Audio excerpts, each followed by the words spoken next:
Keempat, kemudian membasuh wajahnya sebanyak 3 kali. Oke, alhamdulillah. Yang poin keempat, nggak apa-apa ya, sedikit gangguan. Nah, ini Ana sambil share screen.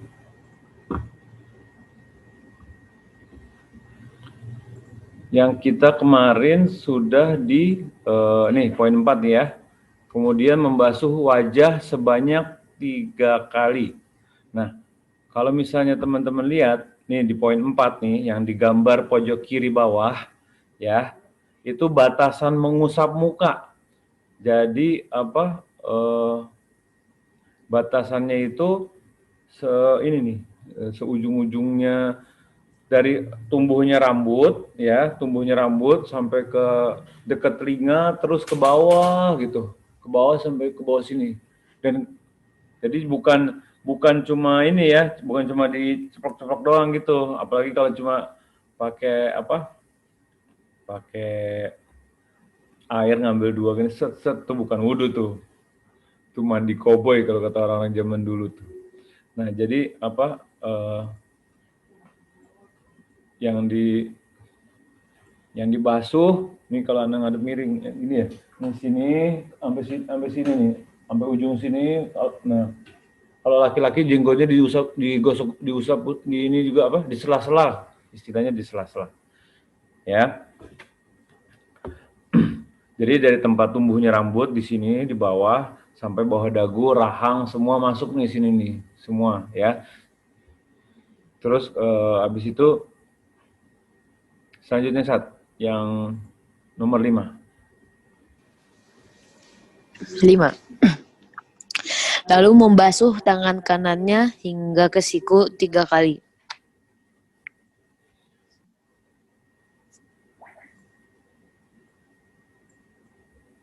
Baik. Setelah itu membasuh tangan kanannya hingga siku 3 kali. Nah, basuh tangan itu hingga siku. Jadi kalau hingga siku, sikunya itu termasuk. Siku tuh pertemuan antara lengan apa ini? Lengan atas sama apa ya? Lengan bawah lah anggaplah. Jadi ini siku nih, ini yang ada ininya. Ini termasuk nih. Jadi usahakan termasuk itu berarti di atasnya. Jangan pas banget atau di bawahnya. Jadi harus kalau yang pakai yang baju ya dising-singkan gitu ya, jangan sampai ketutupan gitu kan. Nah, ini kan kemarin kita kena yang apa? Dalil yang ada penghalang antara kulit sama air. Makanya kita dising-singkan, nggak apa-apa ada tinggian sedikit. Jangan sampai sikunya malah nggak kena, kitanya rugi karena ada ininya, ada ancamannya buat yang nggak kena sikunya. Lalu wudhunya juga, nah wudhunya tangan kanan dulu atau tangan kiri dulu nih? Tangan kanan kan, yang gosok mana? Tangan kiri, ya bukan berarti, oh kita kan duluan tangan kanan, berarti yang tangan kanan buat gosok, enggak. Jadi kita tangan kanan, mulainya dari ujung jari-jari terus ke sini. Jadi kalau kerannya di atas sini nih, kerannya di sini, nah wudhunya gini, set gini, nah ini sampai sini, terus balik lagi, ya 3 kali itu teman-teman ya. Jangan cuma ada keran cuma digini-gini dong, ser gitu, enggak boleh kayak gitu. Ya, dalilnya apa? Dalilnya dari surat Al-Maidah ayat 6. Kalau teman-teman buka di surat Al-Maidah ayat 6, itu perintahnya sebentar nanti lihat.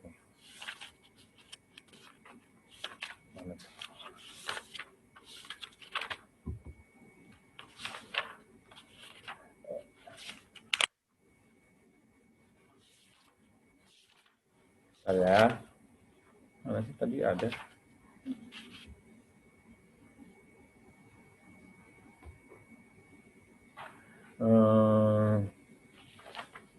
Sebentar.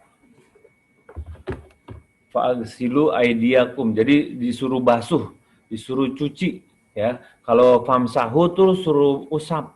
Nah, ya jadi bedain tuh. Kalau teman-teman buka di mushaf fa'agsilu aidiakum ilal marofik. Jadi suruh basuh tangannya hingga siku. Nah, kalau misalnya basuh Suruh basuh berarti suruh gosok, suruh cuci, bukan cuma dibasahin air doang, tapi suruh gosok, benar. Tapi kalau famsahu suruh usap, nah usap tuh cuma diusap aja pakai air, bukannya suruh gosok. Nanti kita bahas yang bagian kepala ya. Nah, setelah tangan kanan, lalu kita lanjutkan dengan tangan kiri. Begitu pula dengan tangan kiri. Dimulai juga dari sini, lihat di gambarnya ya, nomor 5 sama 6 tuh, sampai ke sikunya kena. Pastikan sikunya kena. Oke, setelah itu, Syed, boleh dibaca lagi nomor 7 dan nomor 8. Syed? 7. Setelah itu ia usap kepalanya. 8. Lalu dilanjutkan dengan membasuh kaki kanannya hingga ke mata kaki 3 kali. Demikian pula kaki kirinya. Dia lantas berkata, aku pernah melihat Rasulullah SAW berwudu sebagaimana wuduku ini. Beliau lalu bersabda, man tawadda'a nahwa wudu'in haza summa qama faraka'a raka'ataini la yuhadditsu fihi ma nafsahu ghufira lahu ma taqaddama min dzambi. Barang siapa berwudu seperti wuduku ini, kemudian sholat 2 rakaat dan tidak menuruti hawa nafsunya dalam kedua rakaat tadi, maka diampunilah dosa-dosanya yang telah lalu. Ibnu Syihab berkata, ulama-ulama kita mengatakan, wudu ini adalah wudu paling sempurna yang dilakukan seseorang untuk sholat. Muttafaqun alaih.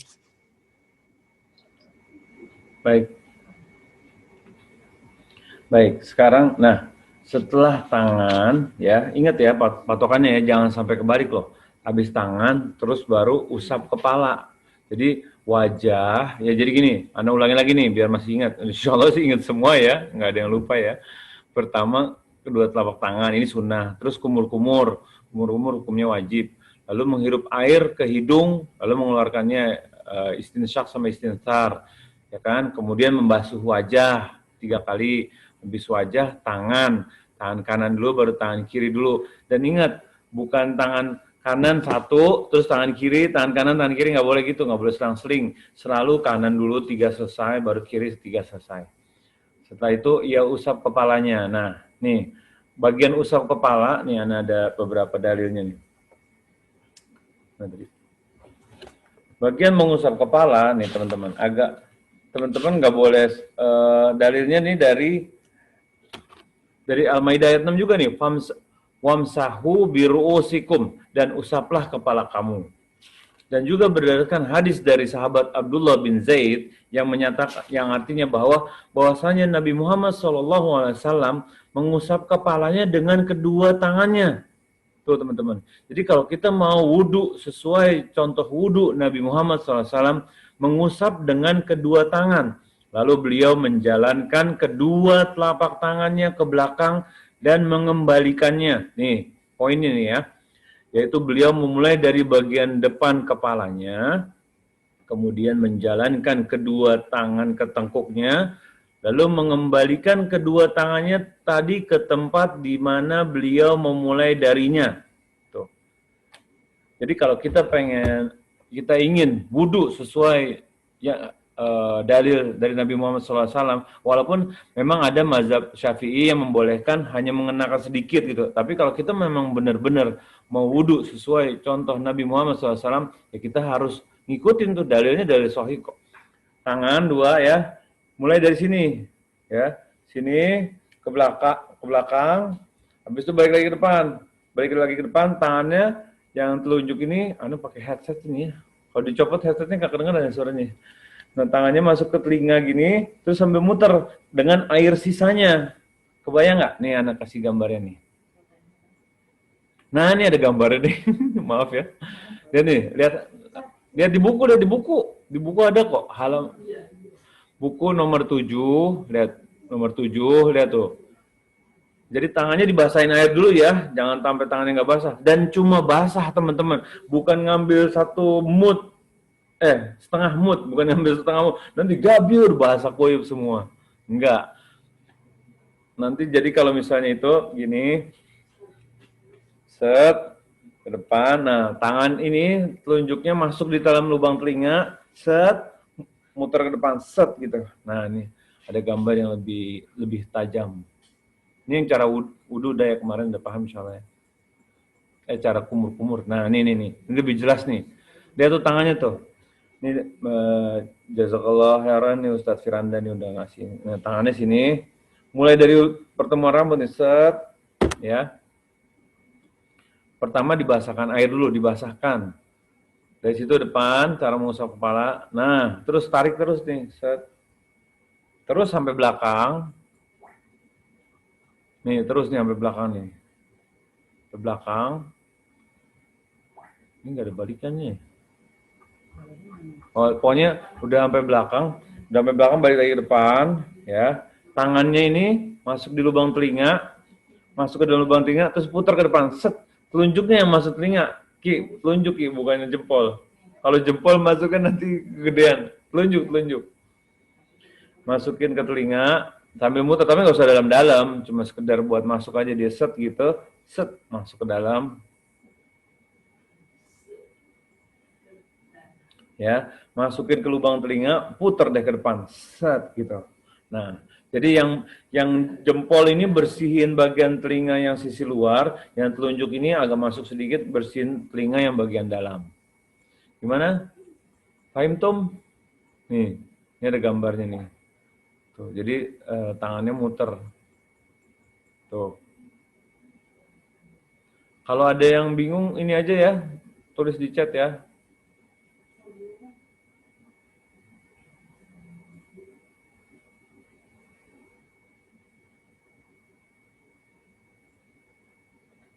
Gimana teman-teman, ada yang bingung nggak? Anda lihat di ini deh. Kalau ada yang bingung atau butuh penjelasan lebih jelas, tulis di kolom ini ya, kolom chat. Biar bisa dikasih lihat lagi. Patokannya Hisam bingung sedikit. Hisam bingung apa ngantuk, Sam? Dua-duanya, oke.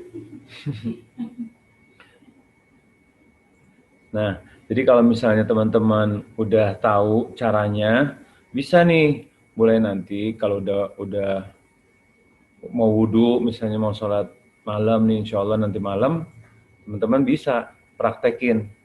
Dan ingat, kuncinya airnya asal tangannya basah. Dan kerannya masih ingat kan patokan yang kemarin, kita nggak boleh nyalakan keran terlalu berlebihan. Jadi asal sekedar aja basah, jangan sampai, wah anak kalau nggak kuyup nanti pulang, habis kehujanan di mana? Enggak, habis wudhu.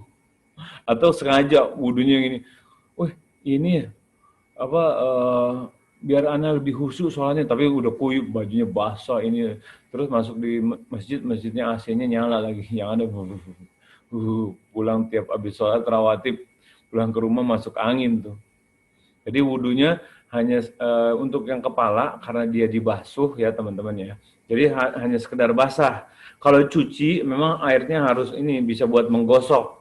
Kalau basuh hanya sekedar biar basah dan bisa buat membasahi rambut. Nah ya, tadi kan udah nih.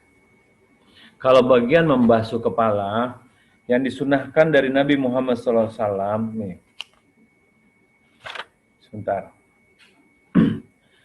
Yang diriwayatkan, hadis ini diriwayatkan oleh Ar-Rubayyi binti Muawiz radhiyallahu anhu bahwasanya ia pernah melihat Nabi Muhammad SAW sedang berwudu. Lalu ia berkata, beliau SAW mengusap kepalanya. Beliau mengusap bagian depan dan belakang kepalanya, kedua pelipisnya dan kedua telinganya sebanyak 1 kali. Hadis ini hasan riwayat Tirmizi dan dihasankan oleh Syekh Albani dalam Sahih Sunan Abi Dawud. Jadi kalau Nabi Muhammad SAW membasuh kepalanya 1 kali ya teman-teman ya. Kalau yang tangan 3 kali ya. Jadi jangan sampai salah nih. Dan telinga termasuk diusap.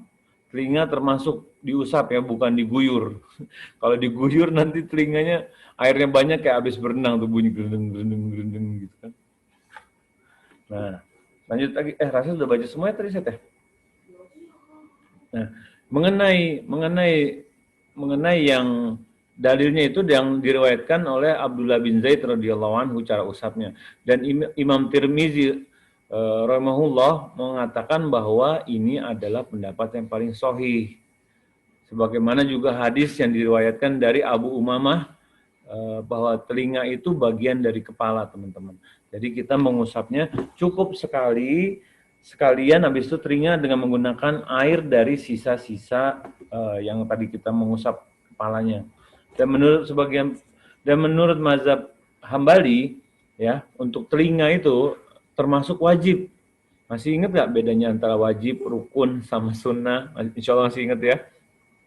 Lalu kalau jumhur mengatakan sunnah karena hujah Imam Nawawi ini lemah. Bentar, yang hukum telinganya ini loh. Tadi Anda sudah baca. Nih.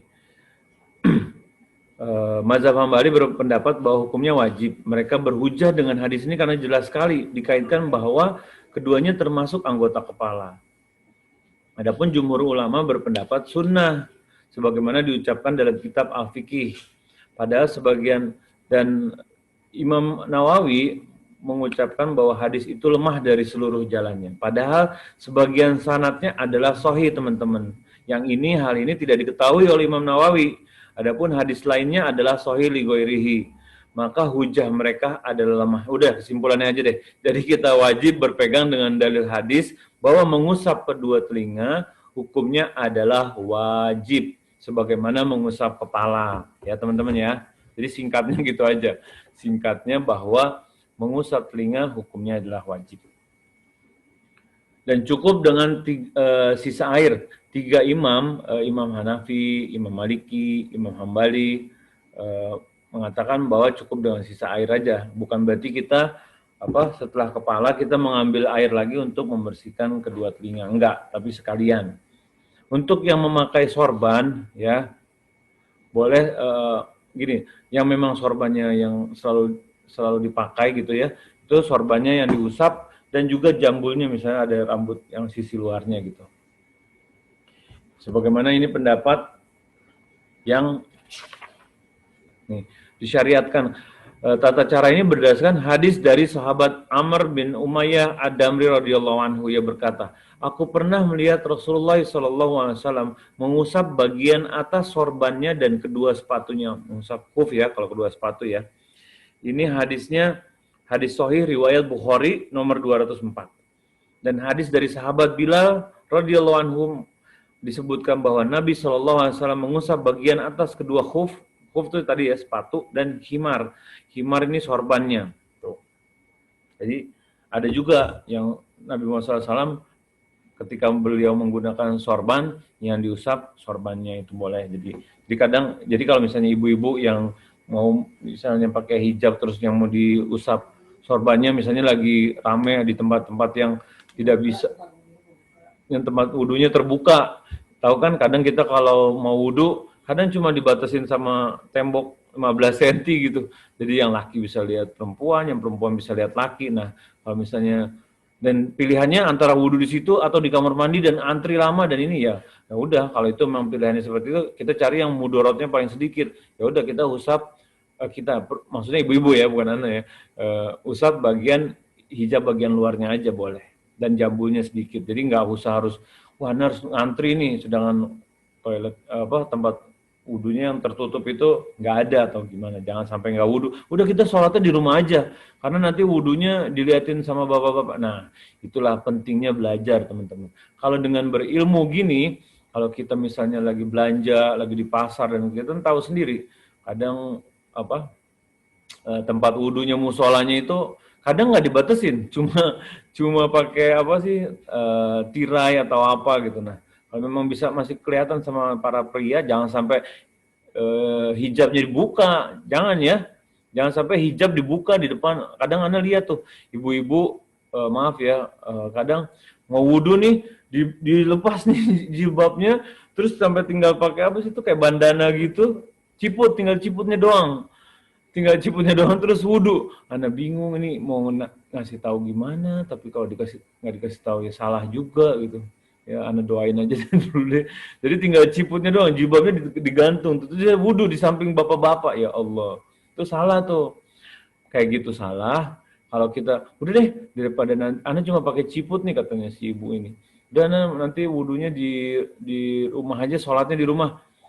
Ya, nggak boleh, itu malah kita jadi dosa juga nunda-nunda sholat. Orang-orang yang lalai yang menunda-nunda sholat. Udah di depan musola, udah depan tempat wudhu, terus nggak mau wudhu gara-gara tempat wudhunya bersebelahan sama yang pria, ya kan nggak gitu. Atau bisa juga ya ada bisa berdua perginya, yang satu ngalingin, kan bisa juga kayak gitu. Jadi jangan sampai jadi alasan ya nggak bawa nggak ada sekatnya inilah akhirnya nggak jadi wudhu, nggak jadi sholat. Rugi teman-teman. Nah, lalu mana tadi?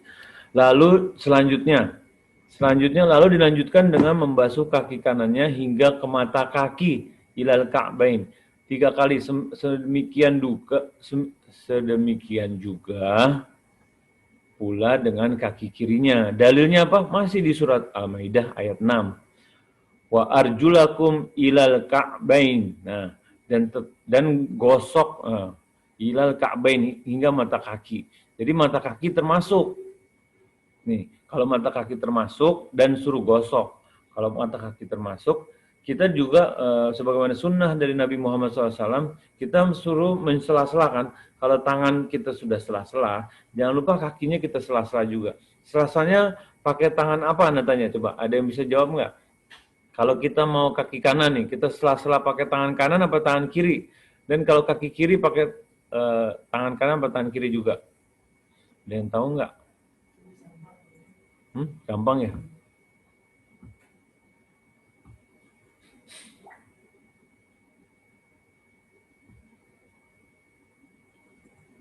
Nah, jadi kalau yang disunnahkan dari Nabi Muhammad SAW, kalau kita mau berwudu, kalau kita mau menggosok kaki, disunahkan dengan menggunakan kelingking tangan kiri ya. Jadi kita sela-sela. Dia tuh gambar tuh yang nomor 10 ya, nomor 10 di pojok. Di sela-sela pakai tangan kiri, mau kaki kanan atau kaki kiri. Jangan mentang-mentang kaki kanan pakai tangan kiri, terus kaki kiri pakai tangan kanan, enggak.